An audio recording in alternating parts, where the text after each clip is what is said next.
اس کے لیے اللہ نے جو ہے وہ فتوے کا لفظ بھی استعمال فرمایا. اور پھر دیکھیے آپ کہ اللہ رب العزت نے ایک جگہ لا یحل لکم ان ترثوا النساء کرہا کہہ کر یہ بات بھی جو اسی سورہ نساء کی آیت نمبر 18 ہے، اس کے اندر اللہ تبارک و تعالیٰ نے یہ واضح کر دیا کہ کوئی بھی شخص کہ جو وراثت کی تقسیم میں حقدار بنتا ہے کسی حصے کا، اس کا کسی بھی رشتہ دار یا کوئی بھی دوسرا غیر رشتہ دار جو ہے وہ زبردستی اس کے اوپر قبضہ کر کے نہ بیٹھ جائے. اس میں ایک بات آپ کو یہ بھی شاید معلوم ہوگی، میں چاہتا ہوں کہ اس بات کی طرف بھی جو ہے وہ ہمارے یہاں لوگوں کو معلوم نہیں کہ اسلام نے کیا کیا احسانات انسانیت پر کیے ہیں، اور انسانیت کے کمزور طبقات جن میں کہ عورتیں اور یتیم بچے وغیرہ شامل ہیں، ان کے اور اللہ نے کیا کیا احسانات کیے ہیں، اور انسانوں نے ان کے ساتھ کیا کیا مظالم کیے تھے. جو عرب کا معاشرہ تھا وہ یوں کرتا تھا کہ ایک شخص جو ہے جب مر جاتا تھا تو اس کے مرنے کے بعد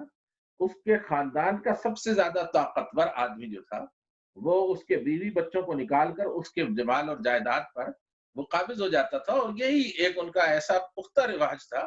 کہ اسے کوئی غلط نہیں سمجھتا تھا. یہاں تک کہ بعض صحابہ کے بارے میں آیا کہ اس قانون کے نفاذ سے پہلے انہوں نے اپنے جو ہے نا وہ بھائی کی وفات اور شہادت کے بعد ان کے بیوی بچوں کو نکال باہر کیا اور ان کے سارے مال اور دولت کے اوپر قابض ہو گئے. تو نبی کریم صلی اللہ علیہ وسلم نے پھر ان کو اس سے منع کیا، اور پھر اللہ تعالیٰ نے یہ احکامات جو ہے نا ان کو نازل فرمایا. اسی طریقے سے ایک بہت بڑا ظلم یہ تھا کہ وہ اپنی جو باپ کی بیویاں تھیں نا، جن کو ہم پنجابی میں متری مائیں اور یعنی سوتیلی مائیں کہتے ہیں، یہ سوتیلی مائیں جو ہیں ان کو وراثت میں وہ تقسیم کرتے تھے اور پھر وہ ان کے مالک بن جاتے تھے. تو اللہ نے دونوں صورتوں کو یہ الفاظ استعمال کر کے منع کر دیا کہ لا یحل لکم ان ترثوا النساء کرہا. اور ایک تیسری صورت جو ہے بہت بڑی خوفناک صورت یہ تھی کہ ایک شخص ایک عورت کو طلاق دے دیتا تھا، لیکن اس کے باوجود اس کو وہ کسی دوسرے کے ساتھ شادی نہیں کرنے دیتا تھا، وہ زبردستی اس کا مالک بنا بیٹھا رہتا تھا اور طلاق بھی دیے ہوئے ہوتا تھا. تو یہ جو مظالم کی صورتیں تھیں، ان سب صورتوں کو اللہ تبارک و تعالیٰ نے اپنے کلام کے ذریعے سے اور اپنے حبیب محمد رسول اللہ صلی اللہ علیہ وسلم کے ذریعے سے ان سب بری اور بد عادتوں کو ختم کروا کے اور ایک بہت بڑا انقلاب انگیز جو ہے وہ قانون بھیجا. اس قانون کا نام ہے تقسیم وراثت کا قانون. اسلام میں تقسیم وراثت کی کیا حیثیت ہے؟ رسول کریم صلی اللہ علیہ وآلہ وسلم نے فرمایا، صحابہ کرام سے ایک دن آپ نے ایک واعظ فرمایا اور اس میں ان کو وراثت کے قانون کو سیکھنے کی ترغیب دی. تو دارمی شریف کے اندر آتا ہے کہ آپ نے فرمایا تعلموا الفرائض وعلموها الناس فإنها نصف العلم. لوگوں یہ جو فرائض ہیں یعنی وراثت کے حصے ان کو سیکھو اور انہیں لوگوں تک سکھاؤ، انہیں پتا ہو کہ کس کا حصہ کتنا ہے اور اسے کیسے ادا کرنا ہے. فإنها نصف العلم، علم کا آدھا حصہ بن جاتا ہے. یہ آدھے حصے کی علماء نے بہت سی جو ہے نا تشریحات کی ہیں، لیکن میں سمجھتا ہوں کہ آدھے حصے کا مطلب یہ ہے کہ انسان کے بارے میں دو طرح کا علم پایا جاتا ہے. ایک وہ علم ہے کہ جو زندہ انسان کے بارے میں، زندہ انسان نے زندگی کیسے بسر کرنی ہے، یہ اس کے بارے میں آدھا علم ہے. اور دوسرا آدھا علم یہ ہے کہ جب وہ مر جائے گا تو مرے ہوئے انسان کے بارے میں انسانیت کیا کرے گی. تو وہ جو ہے جو کہ مردے کے بارے میں احکام ہیں وہ اس کی زندگی کے بعد کے احکام ہے، اس لیے وہ دوسرا حصہ ہے اس علم کا کہ جو اس کے بارے میں عطا کیا گیا، جو اس کے بارے میں شریعت نے ہمیں دیا ہے. تو آپ صلی اللہ علیہ وسلم نے اس کی بہت تاکید فرمائی. ایک حدیث جو ہے آپ صلی اللہ علیہ وسلم کی وہ مجھے ملی مشکات شریف میں. آپ نے فرمایا کہ جس نے کسی وارث کو اس کے حق سے محروم کر دیا اللہ نے اسے جنت کے حصے سے محروم کر دیا. اگر کوئی آدمی کسی وارث کو جو ہے وہ محروم کرے گا، اس کو اس کا حصہ وصول نہیں کرنے دے گا، تو پھر اللہ تبارک و تعالیٰ جو ہے وہ اس کو جنت میں اس حصے سے محروم کر دے گا جو ایک حدیث کے مطابق نبی کریم صلی اللہ علیہ وآلہ وسلم نے فرمایا کہ ایک آدمی جب پیدا ہوتا ہے تو اس کا ایک حصہ جنت میں مقرر ہوتا ہے اور ایک جہنم کے اندر. یہ اب اس نے اپنی محنت سے کمانا ہوتا ہے کہ وہ جنت کے حصے کو کمائے گا یا جہنم کے حصے کو۔ تو جب ایک آدمی جو ہے وہ کسی شخص کا، اور وہ کتنا ہی نیک آدمی ہو، اور یہ بدی کرنے والے بعض اوقات نیک بھی ہوتے ہیں، بظاہر ایسے لوگ ہوتے ہیں جو نماز روزے کے بھی پابند ہوتے ہیں، نیکیاں کر رہے ہوتے ہیں، حج کر رہے ہوتے ہیں، مال غنیمت کا تقسیم کر رہے ہوتے ہیں، صدقات خیرات ہر شے تقسیم کرتے ہیں، لیکن جب وراثت کی تقسیم کا وقت آتا ہے تو اس وقت جو ہے وہ کسی وارث کو اس کے حصے سے محروم کر دیتے ہیں، اس کو اس کا حصہ وصول نہیں کرنے دیتے۔ تو اس کے بارے میں اللہ کے حبیب نے فرمایا کہ اللہ تعالیٰ اس کا جنت میں سے حصہ ہی کاٹ دیتا ہے، اب جنت میں اس کا حصہ باقی نہیں رہا کہ جو وہ کما سکے۔ تو یہ ایک بہت ہی خوفناک بات ہے۔ اسی طریقے سے یہ جو اللہ نے اس میں مقام پر فرمایا اس کے سورہ نساء کی آیت نمبر 14 میں، کہ اللہ تعالیٰ پھر اس کو جو ہے وہ ایسی جہنم میں داخل کرے گا، یدخلہ نارا خالدا فیہا، کہ اس جہنم کے اندر وہ ہمیشہ ہمیش رہے گا۔ یہ میں آپ سے عرض کر دوں کہ 4 گناہ ایسے ہیں کہ جن 4 گناہوں کے بارے میں اللہ تبارک و تعالیٰ نے یہ قانون نازل کیا ہے کہ وہ کوئی آدمی جب تک کہ دنیا کے اندر حالت ہوش و حواس میں ان گناہوں سے توبہ کر کے اپنے ایمان کو دوبارہ تازہ نہ کر لے، وہ ہمیشہ کا جہنمی ہے۔ ان میں سے پہلا گناہ جو ہے وہ تو کفر ہے، کسی بھی قسم کا کفر ہو، اللہ کا انکار ہو، قرآن کا انکار ہو، رسول کا انکار ہو،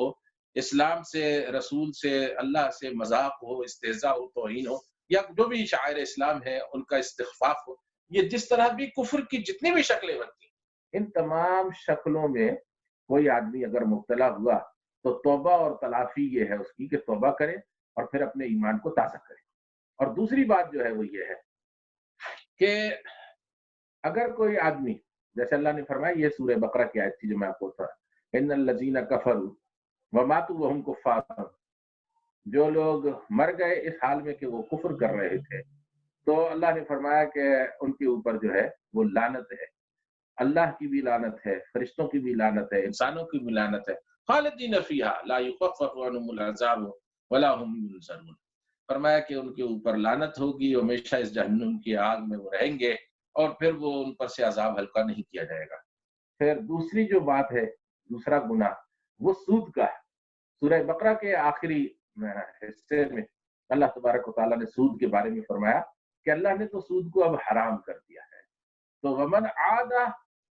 جو آدمی اب سود کی طرف واپس آئے گا تو فاولئک اصحاب النار هم فیہا خالدون۔ اب جب اللہ نے منع کر دیا کہ سود حرام ہے، اس کے بعد کوئی آدمی سود کی طرف واپس آ جائے اور سود کے اوپر اپنا روپیہ چلانا شروع کر دے، تو فرمایا کہ وہ آدمی ہمیشہ کا جہنمی ہے اور وہ بہت ہی بدترین سزا اس کو اللہ دے گا۔ تیسرا یہ مقام ہے سورۃ النساء کا کہ جہاں اللہ رب العزت فرما رہا ہے کہ اگر کوئی آدمی وراثت کو تقسیم نہیں کرے گا، اس کی حدود کو پامال کرے گا، یا یہ ہے کہ وراثت کا شیڈیول جو ہے اس کو چینج کرے گا، اپنی مرضی کا کوئی شیڈیول بنا لے گا، تو پھر اللہ تبارک و تعالیٰ جو ہے وہ اس کے ساتھ یہ سلوک کریں گے کہ اس کا جنت میں سے حصہ کاٹ دیں گے اور جہنم میں اس کے لیے ہمیشہ ایک مقام ہوگا جہاں اس کو رسوا کرنے والا عذاب دیا جاتا رہے گا۔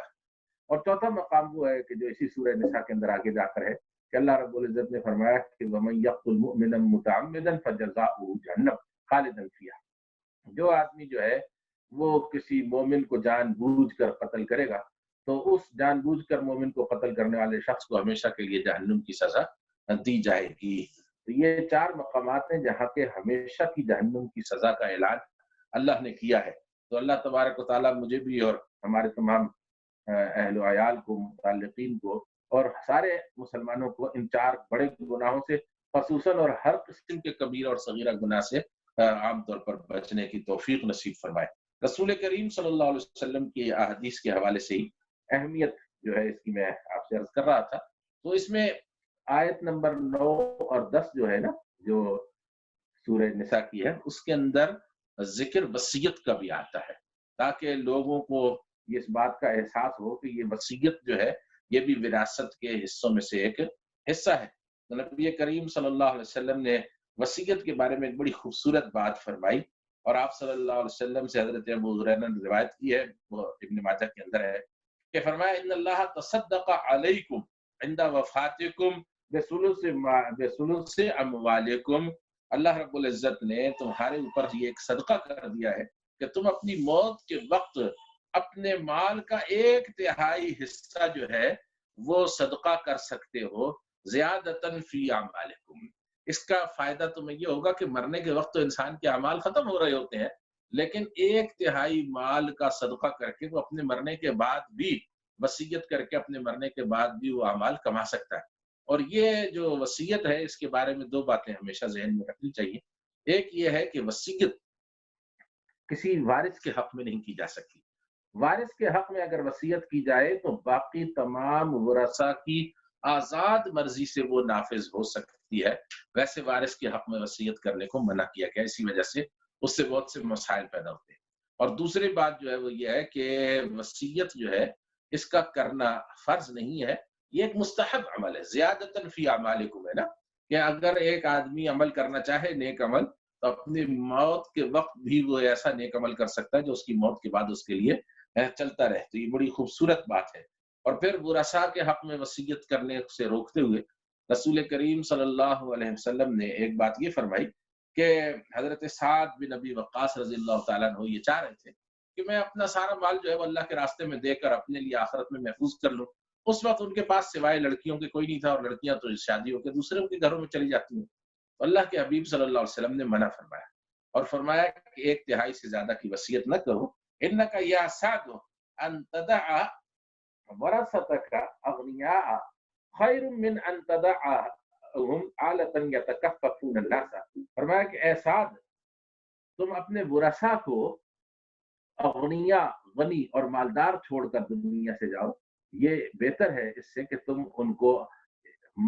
مفلوق الحال چھوڑ کر جاؤ، مفلس چھوڑ کر جاؤ، اور وہ لوگوں کے سامنے ہاتھ پھیلاتے رہے اور ان سے جو ہے نا وہ اپنی ضروریات پوری کرواتے رہے۔ تو وصیت بھی اسلام کے اندر اسی وراثت کی تقسیم کا ایک حصہ ہے۔ سب سے پہلے تو اس کی اہمیت اور فرضیت اور اس کا جو ہے انقلاب ہے نا، اس کو سمجھ لیجئے کہ ایک تو یہ ہے کہ وصیت اللہ رب العزت نے ایک تو یہ ہے کہ اللہ تبارک و تعالیٰ نے وصیت جو ہے یہ کہا، اس کو اپنی وصیت قرار دیا، دوسرے اپنی طرف سے فریضہ قرار دیا، تیسرے یہ ہے کہ اللہ رب العزت نے لا یحل لکم ان ترثوا النساء کہہ کر اس کو جو ہے وہ حلال اور حرام کے ضابطوں میں شامل کیا۔ اور چوتھی بات جو ہے وہ یہ ہے کہ اس کو اللہ رب العزت نے فتویٰ اپنا قرار دیا کہ یہ قل اللہ یفتیکم، اللہ تمہیں اس کے اندر فتویٰ بھی دیتا ہے۔ اور پھر پانچویں اور اہم بات جو ہے وہ یہ ہے کہ اللہ نے فرمایا یہ تلک حدود اللہ، یہ اللہ کی حدیں ہیں۔ اہمیت اور فرضیت کے حوالے سے کوئی دوسرا قانون جو ہے وہ اس قانون کے ہم پلہ نہیں ہے جو قرآن پاک نے یہاں سورہ نساء کے دوسرے اور تیسرے رکوع کے اندر بیان فرمایا۔ اس کے بعد اگلی بات جو ہے وہ یہ ہے کہ وراثت کی تقسیم کا طریقہ کار میں مختصراً عرض کر دوں، بہت تفصیل تو یہاں نہیں ہو سکتی، ظاہر ہے کہ ہم درس کے اندر نہیں ہیں جہاں پر کہ مدرسے میں بیٹھ کر آدمی جو ہے وہ مسلسل لیکچرز کی صورت میں پڑھاتا رہتا ہے اور بچے پڑھتے رہتے ہیں۔ لیکن یہ ایک عام آگہی کے لیے 4 باتیں ہیں کہ پہلے نمبر پہ جو مال مردہ چھوڑ کر مرتا ہے، جو بھی آدمی دنیا سے جاتا ہے اس کے پیچھے جو اس کا مال رہ جاتا ہے وہ اب اس کی ملکیت نہیں رہتا۔ ملکیت تو زندگی میں بھی حقیقی ملکیت اللہ ہی کی تھی، اور مرنے کے بعد بھی فرمایا وَلِلَّهِ مِيرَاثُ السَّمَاوَاتِ وَالْأَرْضِ، آسمانوں اور زمین کی میراث تو ہے ہی اللہ کی۔ لیکن یہ جو ترکہ جو آسمانوں اور زمین والے نے انسان کو زندگی میں استعمال کرنے کے لیے دیا تھا، یہ واپس تو لوٹ گیا اللہ کے حقیقی مالک کی طرف، لیکن حقیقی مالک نے اس کو 2 اسباب سے، یعنی ایک تعلق جو ہے وہ سببی اور ایک تعلق نسبی، ان کے ذریعے سے جو ہے وہ باقی انسانوں میں اس مال کو تقسیم کرنے کا ایک قاعدہ عطا فرمایا۔ قاعدہ یہ ہے کہ سب سے پہلے مرنے والے کی تجہیز و تکفین جو ہے وہ درمیانہ درجے کی، وہ اس کے مال میں سے کی جائے گی۔ اب مرنے کے بعد وہ کسی کا احسان نہیں اتار سکتا، اس وجہ سے یہ ضروری ہے کہ اس کے اوپر کسی کا احسان جب تک کہ وصیت نہ ہو یا کوئی اور دوسرا اہم معاملہ نہ ہو نہ چڑھایا جائے، اس کے اپنے مال سے اس کی تجہیز و تکفین کے سارے اخراجات ادا کیے جائیں۔ ایک بات تو یہ ہے۔ دوسری بات جو ہے وہ یہ ہے کہ جب یہ تجہیز و تکفین سے مال بچے گا تو اگر اس شخص کے اوپر کوئی قرض ہے تو وہ قرضہ ادا کیا جائے گا۔ قرضے کی ادائیگی کا معاملہ بڑا ہی نازک ہے۔ رسول کریم صلی اللہ علیہ وسلم کی عام عادت مبارکہ یہ تھی کہ جب آپ کسی شخص کی میت کا جنازہ پڑھنے کے لیے پہنچتے تو آپ پوچھتے کہ حل علیہ الدین، اس کے اوپر قرضہ تو نہیں ہے؟ صحابہ کہتے کہ یا رسول اللہ صلی اللہ علیہ وسلم اس کے اوپر قرضہ ہے، اور فلاں فلاں آدمی جو ہے وہ اس سے اتنے اتنے پیسوں کا مطالبہ یا اتنی چیزوں کو رکھتا ہے. تو آپ صلی اللہ علیہ وسلم فرماتے کہ کیا اس نے اپنا قرضہ ادا کرنے کے لیے کچھ چھوڑا ہے؟ صحابہ کہتے کہ نہیں یا رسول اللہ صلی اللہ علیہ وسلم، اس نے اپنا قرضہ ادا کرنے کے لیے کچھ پیچھے نہیں چھوڑا. تو آپ فرماتے کہ صلو علی اخیکم، اپنے بھائی کی نماز جنازہ خود پڑھ لو، اور آپ واپس تشریف لے آتے. ایک دوست حضرت علی رضی اللہ تعالیٰ عنہ کے فوت ہو گئے تھے، تو وہ دوست جو ہیں ان کی جنازے کی نماز جب آپ صلی اللہ علیہ وسلم نے پڑھانے سے انکار کر دیا اور واپس اسی طریقے سے آنے لگے، حضرت علی رضی اللہ تعالیٰ عنہ نے کہا کہ اللہ کے رسول، ان کے قرضے کے اتارنے کا میں ضامن ہوں. تو چنانچہ سیدنا علی المرتضی رضی اللہ تعالیٰ عنہ کے اس اقدام پر آپ صلی اللہ علیہ وسلم نے ان کی نماز جنازہ پڑھائی، کیونکہ جب انہوں نے ذمہ لے لیا تو قرضہ جو ہے وہ میت پر سے اتر گیا اور ذمہ لینے والے کے اوپر چڑھ گیا. تو ذمہ لینے والا جو ہے وہ تو ابھی تو زندہ ہے، لہذا جب میت فارغ ہو گئی تو آپ صلی اللہ علیہ وسلم نے اس کا جنازہ پڑھا. ایک دوسری حدیث کے اندر قرض کے حوالے سے آتا ہے کہ آپ صلی اللہ علیہ وآلہ وسلم نے ارشاد فرمایا کہ جو آدمی اللہ کے راستے کے اندر شہید ہوتا ہے، اس کے خون کا پہلا قطرہ زمین پر گرنے سے پہلے اس کے سارے گناہوں کو بخش دیا جاتا ہے الا الدین، سوائے قرضے کے. قرضہ اگر ادا نہیں ہوگا تو شہادت معلق رہے گی، وہ آدمی مقتول رہے گا. اب قرضہ جب ادا ہو جائے گا قیامت کے دن یا اس سے پہلے تو وہ آدمی شہید شمار کیا جائے گا. لیکن اگر قرضہ وہ ادا نہ کر سکا اور اس کی نیکیاں قرضے کی ادائیگی میں چلی گئیں تو اس کی شہادت بھی ہو سکتا ہے قرضے کی ادائیگی میں چلی جائے. جس آدمی کا قرضہ اس نے ادا کرنا تھا وہ آدمی جو ہے وہ شہید کے مراتب پالے اور یہ آدمی ان سب چیزوں سے محروم کر دیا جائے. لہذا قرضہ بڑی خطرناک چیز ہے. قرضے کو اپنی زندگی کے اندر سب سے پہلے خارج کرنے کی کوشش کرنی چاہیے. نبی کریم صلی اللہ علیہ وسلم بھی جب آپ کے پاس مال آتا تھا سب سے پہلے قرضہ ادا کرتے تھے، اس کے بعد کوئی دیگر اخراجات کرتے تھے، جو اس احادیث مبارکہ سے معلوم ہوتا ہے. تو دوسری چیز جو ہے وہ تجہیز و تکفین کے بعد ہے قرضوں کی ادائیگی. قرضوں کی ادائیگی کے اندر یاد رکھنا چاہیے کہ اگر بیوی کا مہر مرنے والے نے ادا نہیں کیا تو وہ اس کے اوپر قرضہ ہے. بیوی کا حصہ نکالنے سے پہلے اس کا مہر نکالا جائے گا، اور اس کے بعد جب کچھ بچے گا تو اس میں سے 1/3 وصیت کے اندر اگر وصیت کی گئی ہے تو وصیت میں لگایا جائے گا. 1/3 1/3 بچے ہوئے میں سے. اور جب 1/3 کے بعد جو کچھ بچے گا، ظاہر ہے کہ جو بچا ہوا تھا اس کا 1/3 خرچ کیا گیا ہے تو پھر وہ 2/3 جو ہے وہ ورثہ کے اندر تقسیم کیا جائے گا. تو تقسیم کے یہ 4 اصول ہیں. یعنی پہلا اصول یہ ہے کہ تجہیز و تکفین پر لگے گا. دوسرا یہ ہے کہ اس سے بچا ہوا جو ہے وہ قرضوں کی ادائیگی پر لگے گا. تیسرا اصول یہ ہے کہ اگر قرضوں کی ادائیگی سے کچھ بچ گیا، ہو سکتا ہے قرضوں کی ادائیگی میں سب کچھ نکل جائے، تو کچھ اگر قرضوں کی ادائیگی سے بچ گیا تو پھر جو ہے وہ وصیت اگر وہ کر کے مرا ہے تو 1/3 اس کی وصیت لگائی جائے گی، 1/3 مال بچے ہوئے میں سے، اور پھر اس کے بعد جو ہے وہ 2/3 باقی جو ہے وہ خرچ کر دیا. اور اگر وصیت نہیں ہے، قرضہ نہیں ہے، تو تجہیز و تکفین کے بعد سب کچھ جو ہے وہ ورثاء میں تقسیم ہوگا. لیکن اس کے لیے یہ شرط ہے کہ اس کو غیر کے حق سے خالی مال جو ہے وہ تقسیم کیا جائے گا. لیکن اگر اس میں مال میں غیر کا حق موجود ہے، جس کی تفصیل فقہ کی کتابوں میں بہت زیادہ ہے، تو حق غیر سے خالی ہونے سے پہلے وہ مال جو ہے وہ تقسیم نہیں ہو سکتا. تو یہ وراثت کے حوالے سے بڑی اہمیت کی باتیں ہیں. اسی لیے علماء کے اندر ایک حدیث فقہ کی کتابوں میں، ہمارے یہاں فقہ حنفی کی کتابوں میں کئی جگہوں پر کوٹ ہوئی ہے، اور اس کا میں حوالہ تلاش کرنا چاہتا تھا. اس وقت اتفاق سے نصب الرایہ جو ہے زیلعی کی وہ میرے سامنے نہیں تھی، ورنہ میں دیکھ لیتا اس کے اندر کہ زیلعی کی نصب الرایہ کے اندر جو ہدایہ کی احادیث کی تخریج ہے اس کے اندر شاید اس حدیث کے بارے میں جو ہے نا اس کا حوالہ میں پورا نکال کے آپ کو بتا دیتا. اس میں ہے کہ ایک مسئلہ جو ہے وہ یہ ہے کہ ایک مسئلہ دین کا شریعت کا بتانا جو ہے بتاتے ہی فوراً 10 نیکیاں بتانے والے کے، صحیح مسئلہ بتاتے ہی 10 نیکیاں اس میں چلی جاتی ہیں اکاؤنٹ کے اندر آخرت کے حوالے سے. لیکن اگر وہ مسئلہ وراثت کا ہو، فرائض کا ہو، تو اس کو 100 نیکیاں اسی وقت ملتی ہیں. یعنی 10 گنا اس کو اس کا اضافہ ملتا ہے. تو یہ ایک